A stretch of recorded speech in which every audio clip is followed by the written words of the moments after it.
All right, so today I'm going to bring you a little bit of an update video. And I know it's been a few months since I've really posted content. I've been like extremely busy at work. I've been working almost every weekend, putting in like 70 hours a week. The upside is that I'm making money. The downside is I don't have a whole lot of free time, but I've been paying off some bills, to trying to catch up with some things. I won't say I got the debt, but like I was making payments on some of these gun parts. Probably shouldn't do that, but it is what it is. I'll just admit it. I have a problem. I have a gun problem. So I, I I I completely respect anybody that can't do what I do. Not everybody has that ability. Not everybody has the disposable income. Me being a single guy, it makes it a little bit easier. And then I've made it so I keep my bills pretty low, so I can afford mostly ammunition and parts instead of actual firearms itself.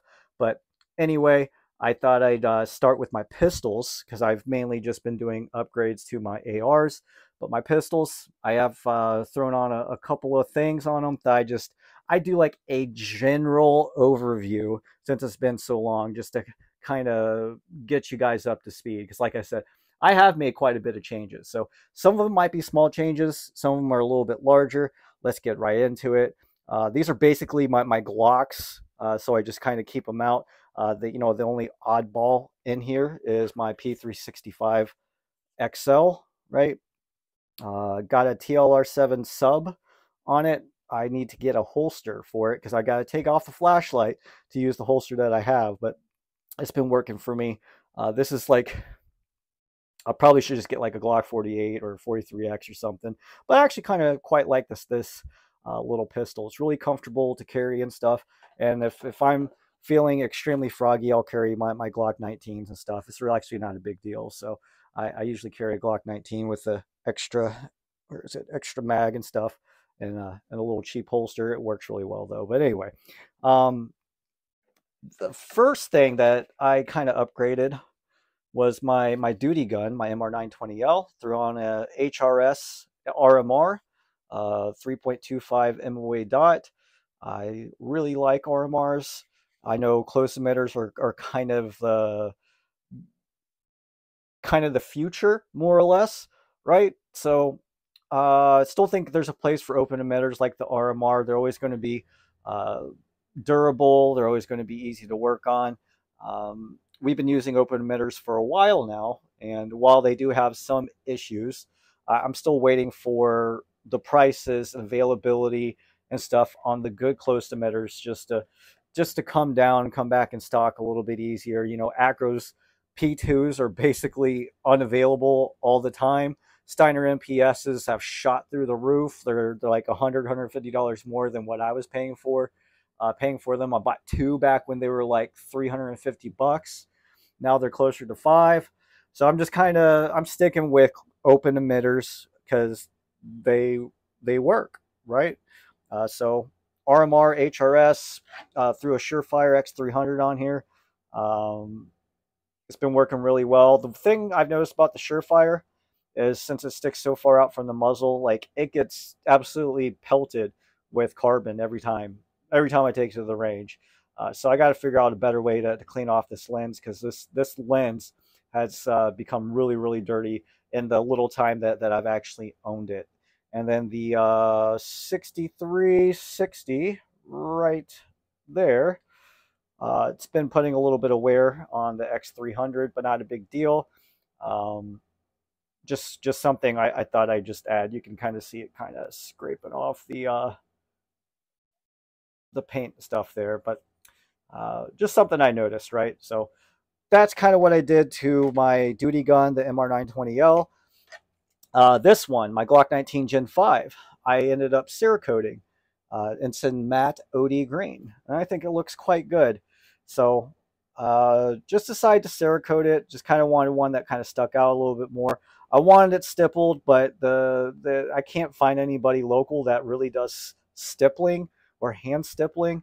So I just Cerakoted it, and I did matte because it's just got a little bit better grip texture on the frame than the gloss paint stuff. So I'm probably going to get an OD Green RMR to go with it. Not like in a huge rush for it, but you know, it will be down the road. $550 for like a good optic, right? Not that the 508T isn't a good optic, but it's a better optic than the 508T, and it'll match. It'll color match. Am I that type of guy that will buy an optic just to color match a, a gun? I am. I'm absolutely that guy. So I did Cerakote the back sight and the front sight too. Hold on. Let's see if I can't pick that up. You can see that back sight and that front sight. Put a little gold paint in the front of it, right? Right? So kind of match the theme. So I think it looks good. So I'll and I haven't had I've actually, I mean, there was a little bit of break-in period after your Cerakote something. I wasn't going to battery all the way on some shots, but after about 50 rounds and some lube, it just it worked itself out, right? So um, honestly, there's hardly anything OEM in this anymore. In fact, the only thing OEM I think is like the trigger bar and the trigger housing and maybe like the magazine catch spring. That's literally the only thing OEM. You know, minus like the frame, right? I think that's literally everything that's OEM. The extractor's OEM. But I just changed out this extractor. And like I just received a comment actually about this particular pistol. Guy says it looks like I never even fired it. And while he's not wrong, right? I meticulously maintain and clean my weapon systems. And my big thing is, why wouldn't you want to maintain and clean your weapon systems? Why wouldn't you want to have the most like cleanest, the best condition, the most maintained weapon system in your house? Why would you want to leave it dirty? It just leaves the possibility that something could fail, something could break, that, you know, the carbon's going to cause like tolerances within the parts where something's not going to work. Like I get testing things to see how long you can go without cleaning it and it still being reliable. Totally get that. Not knocking it. But me personally, I want all my weapons to be as clean as possible at all times.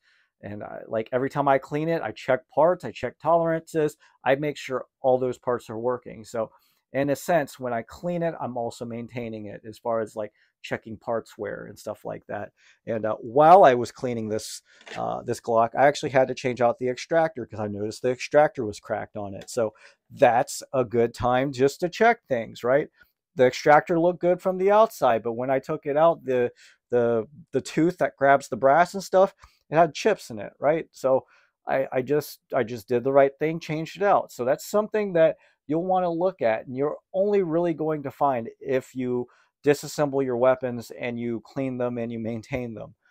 Most people probably would have just left that extractor go. They probably wouldn't have seen any sort of visual indicator that anything was happening to it. But because I was able to disassemble my slide, and I was able to notice it. And when I noticed it, that's something, since I do carry this weapon, right? I carry this particular weapon, this particular weapon, this particular weapon, this particular weapon, and this one as like my carry guns, right? I want those to at least be as reliable as I can make them. And yeah, like I know this one isn't running a whole lot of OEM in it, but I've tested this enough where I feel confident with it. You might not, but I feel confident with it. I know Reddit really doesn't like the fact that I'll carry this gun with basically nothing OEM, but I mean, it's my gun, it's my life, it's you know, exactly. Anyway, one thing, actually, a couple things I did to this one: put an Overwatch Precision magwell on it. Got rid of the Strike Industries magwell. Not that I dislike the Strike Industries magwell. It's definitely good for the price. This one's definitely more expensive, but it just stays on better. It feels the same as far as like that lip that pushes my hand up, right? It feels better, or it feels the same, but the lip, this little lip right here on the Strike Industries or the polymer ones, even the Magpul ones that I've used, it slips down over the plastic magwell on the Glock. So I just decided to change it out for an Overwatch Precision one. I like the flat screw that it has on the back. I got rid of the comp and put a Killer Innovations barrel on it. This is the second Killer Innovations barrel that I have. I've been really liking the accuracy. I've noticed that I'm slightly more accurate. Like my groupings are better with the same ball ammunition that I use. And I don't know if it's just a fluke or if it's just coincidence, but I've noticed these two barrels are slightly more accurate than like the Glock barrel. And I mean, I'm talking like very minuscule, like my shots will be touching instead of just, maybe a millimeter or 2 millimeters apart, something like that. It wasn't that big of a difference, but it was at least a difference enough that I felt comfortable enough to invest into another barrel. And this second barrel wasn't even all that much. It was like $127. It was a factory demo, actually. So, and it's not threaded or anything. I would have preferred a recessed crown instead of just a regular open barrel like that. In case you drop it, then the rifling can get messed up and stuff, but not a big deal to me. I think it's a good barrel. That's really the only two things that I've changed on that. And then on this one, I pretty much keep this one mostly OEM. They meant the only things that aren't OEM are going to be the Overwatch Precision Magwell, the Shield R's mag extension, the flashlight, the Trijicon suppressor height night sights, the CH Precision plate, and the Hollow Sun 507C. Those are literally the only things that aren't OEM on this. But all the things that aren't OEM aren't really affecting anything as far as the reliability. But yeah, basically I just added the Overwatch Precision Magwell. Bought a couple of them because I found a good price on them. They're like $70 a piece. Still expensive, but it was definitely worth it to me. So just show this too. I bought this MCH Duty. I've been putting this on like my belt setups and like my plate carriers, my chest rigs. Just carrying this. I've been carrying this to work too, just to see how like EDC friendly this is. Well, it's a nice flashlight, right? So that's low, that's high. It's fully programmable too, so you can program this for, it can do low, medium, high, high, medium, low, just low to high, high to low. You can program this in like 6 or 7 different ways. It's completely user like serviceable. You could take off the bezel, made all of S7 tool steel, basically a Rain 1.0 in a handheld form. It takes the same batteries, 18650 batteries. Comes with these little screw-on ND protectors and stuff, so you don't actually push the button accidentally and have a negligent discharge or accidental discharge. So really, really like the flashlight. I've been carrying that one around a little bit just to kind of put it through its paces more or less. And then been using the battle belt setups, getting more into battle belt setups. One thing I've noticed, this is my Blue Force gear. I actually like this belt the best. This Blue Force gear, other than the buckle feels a little cheap to me, I really like the inner belt, really like the outer belt. I mainly use this one as my like rifle setup. This is basically my rifle setup. I only have rifle mags on my chest rig, and I only have one extra pistol mag. And then the reason why I've kind of switched to just focusing on rifles is because my rifle's my primary. My pistol's my secondary. If my rifle goes down, I have to use my pistol. I've got 20 rounds in my pistol plus an extra 20 rounds. If I can't get back into the fight, get back to my rifle within 40 rounds, I've got other issues, right? I'd rather carry 1 or 2 extra rifle mags than carry 1, 2, or 3 extra pistol mags. That's just my thinking behind it. So I just mainly use this belt when I'm running my carbines and my rifles. Been trying out a few different setups. I'm not a huge fan of knives on a battle belt, but I've been trying to figure out if I want to run a knife horizontal, if I want to run a knife vertical, if I want to run a knife at all. So I've been trying like a couple of different ways to run a fixed blade and seeing how that works. So that's my like rifle battle belt setup more or less, and the chest rig setups that I had set up. I had a pistol mag on here, a double pistol mag pouch on this rifle mag carrier, and I didn't like it. I was having issues with my rifle slinged. It just didn't feel right when I would you know, put my rifle up from low ready and like, you know, put it into my shoulder and I'm getting ready to utilize the rifle. I was having issues shouldering it with that double pistol mag, so I just decided to get rid of it. And once I got rid of it, I'm like, why do I even need 2 extra pistol mags? Like the time that I've only needed those pistol mags is when I'm mainly running my pistol. And if I'm going to mainly run my pistol, I'm going to run a battle belt. This is my defense mechanisms belt with just pistol mags. So I've got 4 pistol mags on here, and I mainly use this for my duty pistol when I'm training with my pistol. Kind of makes sense. And I'm still able to take my Safariland 6360. I've also got a Safariland 6354 on the way, which is a level 2. It doesn't have the QLS, only has the ALS system. It doesn't have the hood and stuff. It's basically just you know, you just got like a little lever that releases the weapon. It's going to be in a Glock 34 and Cordura multicam, so I can run like my 17, my 34 if I wanted to, and I could run my 19s and stuff. So that's just my thinking behind the battle belts and whatnot. So getting into the rifles. So I'm not going to get into all my rifles. I'm just going to do a quick overview. I know this video is going to be kind of long just because I'm kind of going over just a general overview of everything. And I do like kind of have short-term memory, so I'll go off into other aspects and stuff. But everything's loaded, just so you know. So everything is loaded. You're going to see that mostly everything's loaded. So just it's cool, guys. I promise you, it's cool. Anyway, Geisley Super Duty. I did change out the mount. I've got an American Defense Manufacturing Recon mount. This is the Recon M, so it's medium height. It's about 1.7 inches, I believe. This is one of the few 1.7 inch mounts, so it's a little bit higher than lower 1/3. I actually really like this height. This is probably like I'm getting really comfortable with this height. Scope setup more or less. This is the titanium lever version, so it saves about a ½ ounce or something like that. Vortex Viper PST Gen 2.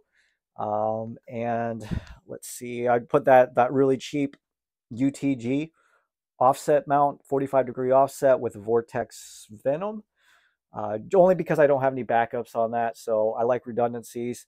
I just put that on there just in case my scope breaks, more or less. And I threw a Fortis OD Green QD on here, just because, right? Just because I've got a QD up here, but it hits the top rail. Kind of bugs me a little bit, so I just bought a QD where I'm just used to running sling mounts and whatnot. So I haven't done much to the Geisley Super Duty. However, I've done quite a bit to this. I'm going to do a lot more to it. So again, I'm running a ADM Recon M titanium levered 30mm cantilever mount, and put a Trichicon Credo second focal plane 1:6 on here. Valhalla Tactical Recon offset mount with the Hollow Sun 507 on here, right? And then I put a Magpul ACSL stock in gray on here because I wanted a better cheek weld than the CTR that I was running on it. Because this is an Atlas R Handguard, it wasn't running a full length of Picatinny on the top. I was having issues utilizing the pressure pad. And one thing bad about Cloud Defensives is that I don't have the ability to run this flashlight without the pressure pad. At least the part that I need is not in stock. And I think it's like an extra $50 just for that particular tail cap. So I don't know if I'm willing to do that just yet. So I improvised, right? I bought an Arasaka offset scout mount, and then the Arasaka also makes a Picatinny mount, which attaches to their offset scout mount. So I mounted the Cloud Defensive pressure pad on here, and just how I hold the rifle, right? This pressure pad does, I mean, it's comfortable in the way that it works. It's just not ideal, right? It sticks out. It's kind of bulky looking. It's kind of stupid looking. So I bought an Atlas R handguard, which has the full length of Picatinny. I was going just to change out the handguard, right? Changing out the handguard, especially from an Atlas S to an Atlas R, going to be super easy because all you got to do is take off the handguard and then you just throw on the handguard. Don't have to take off the barrel nut or anything. However, I am going to rebarrel it. I'm going to put this barrel, which is basically the same barrel. This is an 18-inch Ballistic Vantage 416R straight fluted barrel. So it's an 18-inch instead of the 16-inch. Got another gas tube, another gas block, rifle length gas tube with nitrided gas block. I've already put that together, and I'm going to just rebarrel it. I'm going to put an 18-inch barrel instead of the 16-inch barrel. I thought about putting this BCM MCMR handguard on here, this 15-inch handguard. I don't know. I haven't decided what I'm going to do. Since I'm going to rebarrel it, I'm going to have to take off the barrel nut anyway. I may just go ahead and change it out for that BCM. May put that Atlas R or Atlas S onto something else. I don't know yet. I haven't decided. And yeah, that's, I mean, I changed out the, I had a Rise Armament RA535 trigger in here. This is a Hyperfire, like X2MS. It's their two-stage trigger. Really like I'm getting used to two-stage triggers. Almost all my carbines now and rifles have two-stage triggers in them. So with an SPR type build, I thought I'd just go ahead and keep a two-stage trigger. So that's the Aero Precision basically build that I had showcased in a previous video, and I'm doing a lot more to it. Added a gray Fortis QD to it as well. But that's basically it for that. This Daniel Defense, I added a ADM T1, T2, what is that? Delta mount, Delta scope ring mount with Vortex Crossfire. It's a tall mount. It's taller than my 2.26 height over bore. It's only slightly taller, but since I don't utilize night vision, but I do use a gas mask, I have used my gas mask once for this, and I will say it's nice. It's nice to have that taller height when utilizing a gas mask and stuff. But thought I'd try that out, see how that goes. Threw in a Fortis case hardened. This is the case hardened version of their magazine catch. I thought it went with the Browns quite well. Put a B5 Systems trigger guard and Coyote Brown as well. Got a translucent FDE. Bought like 10 of these translucent FDEs for this particular build. With it kind of goes better than just regular FDE. That's basically all I've done to this one, I think. So that's it for that. The Radian, I've done put together the Radian. I don't even think I've showcased the Radian after it's been all put together and stuff. So I went with a Criterion Core 14.5-inch barrel, and then I got the gas block pinned on it, right? So I pinned the gas block, and I also pinned the muzzle device to that at the same time. Sunsolute Liberty Gunworks Knox, like I said, 14.5-inch Criterion Core barrel. TR25 Trijicon scope, running that ScalaWorks Leap 07, whatever you want to call it. 1.93 height over bore with a kick mount with it's an acro footprint with a Steiner MPS on it. So I haven't really shot this a whole lot yet. I've been trying to go out a little bit more, but like I said, I just been busy, right? This ADM, what I do this ADM, put an EOTech Voodoo on this ADM. This is just the 1:8 second focal plane, but I've really liked the optics so far. Actually, I think Trijicon's glass is better than EOTech's. Reticle's basically the same as the Trijicon Credo. as the Vortex Viper PST, as the Vortex Razor. So you're just getting just a little bit more magnification. Tie box or eye box is a little bit tighter, but it's a good scope. I picked this up for like $780, so it was a good deal. That's kind of why I decided to take a chance on it. Not that you're taking a chance with the EOTech, except for the EOTech E-Flex. It's kind of a crap optic, but anyway, that's basically all I've done to the ADM. I did add a Cloud Rain 1.0 micro. This is the updated version of their micros, right? So they say it's a little bit brighter and gets a little bit better candela and stuff, but I got the micro because the way I run this weapon system is that nothing's hanging off to the side. Like everything, it's just a straight rifle, right? There's nothing hanging off the side. I just wanted to keep it that way. So that's why I bought the Rain Micro 1.0. It's a little more durable too, and it was on sale. So Call Defensive, you got me a little bit. And then you saw my video on the Magpul Bad Lever and the Blackout Defense and everything I've done to the Blackout Defense. Bought a few more flashlights like the Arisaka 18650 and FDE with the Malkoff devices E2XLT head. I bought a 600 series Arisaka. That's a mod light tail cap. I put it back on this lightweight build that I've been working on. Took off the ScalarWorks 193 mount, just put back on the lower 1/3. I'm just more comfortable with the lower 1/3 over the 193.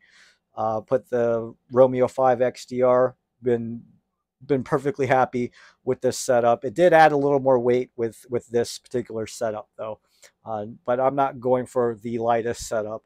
I'm just going for a relatively light setup. So that's a basic overview, right, of everything that I've done and everything that I'm going to do here in the next couple of days. Because like I said, I'm going to rebarrel this relatively soon. Like I'm ready to rebarrel this. I've got enough 16 inches. I want something that's 18 inch. Since this was kind of designated as an SPR, I think an 18 inch would really, really suit that build and stuff. So yeah, I know it's a lot to take in. I probably missed a couple of things. This isn't even all my weapons or my weapon systems to even go over all my weapon systems. Can't really show them all. Don't really want to show them all. Don't suggest that you show them all either if you ever plan on doing YouTube videos.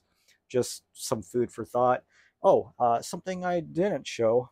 I got this Microbest Chrome BCG. I thought about throwing this in the SPR just to see how it runs, but this one is running a Sharps Rifle Company NIBX bolt carrier group. But I've been really wanting one of these Microbest like full chrome BCGs. I've never had a full chrome BCG. These were $100, so I thought if I just buy the BCG just to have extra parts, that's not such a bad idea either. You know what I mean? So I do buy parts just to keep extra parts in hand. I do buy parts just to try them out. I do buy parts to test them. I do buy parts just to see if they're as good as people say they are too. That's kind of my thing, right? This is my channel. I do what I want to. I don't have any sponsorships, right? So I don't have anyone telling me what I can say, what I can't say, what I can do, what I can't do. I just do my own thing. I do one takes and I don't edit and I just talk basically. So I just talk once, shoot a video once, upload it to the internet. Super easy, low effort content. This isn't exactly the most professional thing in the world. I get it, but hey, it's my channel. If you want to create your own and do your own thing, that's great. And if you have any suggestions, I'm always willing to listen. If you have constructive criticism, I'm here too. I'm not opposed to criticism. I would like to make my channel better, more appealing and stuff. But I basically do this just for the information and just because I enjoy it. Once I'm getting sponsored, once I'm making money, then it becomes a job, right? So I don't know how I feel about all that stuff just yet. But yeah, that's everything that I've basically been working on and just my experiences. I figure I just go ahead and try to make this almost just an even 30-minute video. I know my videos are long, but anyway, if you've made it through this far, I appreciate appreciate you watching. Any new subscribers out there, I appreciate it. If you like this video, I appreciate it. But I'm never going to beg for likes or subscriptions or anything like that. I just do my own thing. And if you guys like it, that's awesome. If you don't watch it, that's okay too. But I do appreciate all the support, all the comments. You guys are awesome. I'm actually a little surprised how far this channel's gotten just by me doing what I'm doing, right? So I think it's great. I enjoy it. So anyway, thanks for watching and join me next time.